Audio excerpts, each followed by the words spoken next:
Howdy, Play the Gamers. It's Eric back here. Today I thought we'd do something a little bit different. Just going to do a little live comm over some theater mode stuff.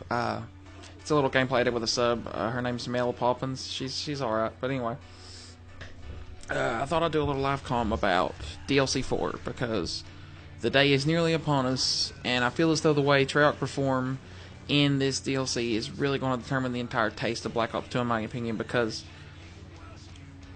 the single player team map, Mob of the Dead, it was alright, and then the other ones weren't more of a disappointment, but that's alright, I suppose. They were mediocre, you know. Transit was really bad. Dire Eyes was okay, Buried was okay, Mob of the Dead was pretty good. And I think this last map, depending on how well it's done, is either going to leave a really good or a really bad taste in my mouth for this game. Because at the end of Black Ops, you know, after Moon, I wasn't a big fan of the map. I just never did like the way it played, but the story left such a good taste in my mouth because I'm a story guy. But it just left such a good taste in my mouth. It just left me going, wow, I can't wait for the next game. And I really hope they do that again because a lot of people think this is going to be a spin-off map like Mob of the Dead was with like no real story. And I can guarantee that's not going to happen. That would be so stupid for them not to leave us with a cliffhanger. Like, why would we even buy the next game, you know? But anyway, I don't know. I feel like there's certain things they could do to spice up DLC4 and make it better than the other three maps and really impress us, like even outdo Mob of the Dead. So I think the first of all thing they really need to worry about is an extra feature. The big guy, the bus, elevators, whatever you want to talk about. Afterlife, there's always some kind of extra gimmick feature in a map these days, and that's alright, I guess. I mean, I didn't have a problem with it when it was Lunar Landers on Ascension or anything like that, but I think what's different now is these features are so cumbersome, take so long to do, and are so necessary. When it comes to, you know, you can compare getting the big guy to open jug to doing the 3 lunar landers to you know, get the Pack-a-Punch on Ascension. Well, it's different because you're going to pass the lunar landers anyway in the map. You're going to probably go by them anyway. It doesn't hurt you to open the door and go to it. It feels like you need to do something to earn Pack-a-Punch anyway, you know? You shouldn't just be sitting in front of you, but it's different because now, like, I actually skipped, I think, to round 10 in this gameplay. Well, I didn't skip in the game, should I say, but I skipped the theater all the way there because who wants to watch me just run the big guy around for 20 minutes and open up all his stuff? It's boring. And I feel like those features are so unnecessary and cumbersome because they feel like the map has to have a gimmick to it. Like, I think if you really have to explain anything to somebody when you get ready to play with them for the first time, it's not a good sign. Like, compared to a map, like, say, I don't know, Varuk, people would kind of figure it out on their own. They just had to tell them what the perks do, but they could about figure it out from the name, and other than that, there's nothing else to worry about. And the Easter egg, I don't know, a lot of people don't care about the Easter eggs, or a lot of people just like to hear the story from them.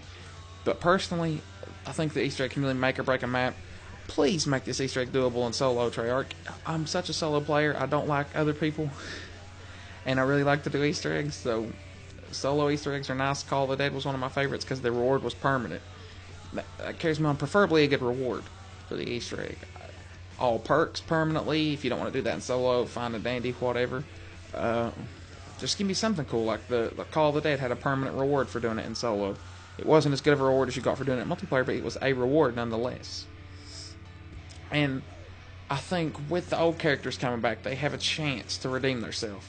Because the new characters always confused me. They're these pawns of these two forces so much greater than them going to war. Practically gods going to war and using them as pawns.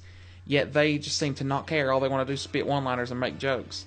If you want to let them do that during most of the game, that's fine. It's fine if you want them to be funny. But I think when it comes down to time to get serious, they should get serious. Look at Zoe in Left 4 Dead, for instance, if you've ever played Left 4 Dead, and sorry about this down, that was really stupid. I think I was talking or something, but in Zoe in Left 4 Dead, they crack jokes, they have a good time while they're playing, but then if you go down twice, on the third down, you're going to die, and they will literally just get this depressed tone in their voice, and they're like, I'm going to die. And that was so, I felt like we missed that, and like, there's no seriousness, and I get that the main audience is kids, that's who's going to play this, is kids, who are we kidding? But I feel like there should be a little bit more serious tone to the characters. Even if it's just during the Easter egg, I'd be fine with that. I think a map, the way it looks, can be important too, because Buried has just an entire ton of brown slapped over the whole map, and it's not very fun to look at. Just Black Ops 2 has this entirely different tone of, well, when's this game going to be over as soon as I start? Rather than, let's see how far I can go today. Let's see how much fun I can have in this game. It's just different. And the music you feel, they left that in Buried too, and I like that a lot. I do like the music. I'll give Treyarch that. In Mob of the Dead and Buried, that's really good. Keep up with that. It's really atmospherical, and I dig it. It makes the maps cool.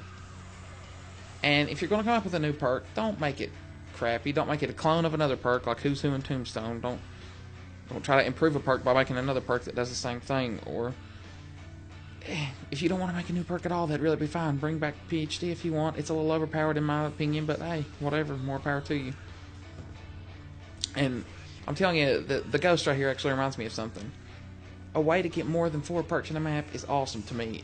It does need to be earned, but it needs to be more accessible to solo players, because Ascension was my favorite map for a long time.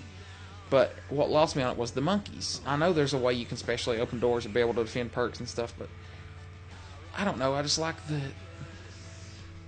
the Buried fit it really good. The Buried style of getting more than 4 perks, because it was really cool. You could just run in there and get them, but you had to wait so long. It was balanced. It was nice. And I feel like if that was included in the next map, that'd be something else.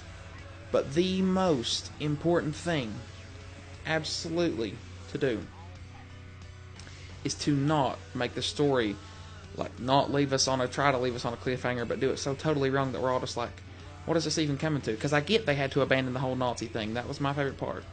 But that's fine, you know? If that's what you got to do to make your game, then do it. More power to you. But just think of something. Like, don't just disregard things in the story, is what I'm saying.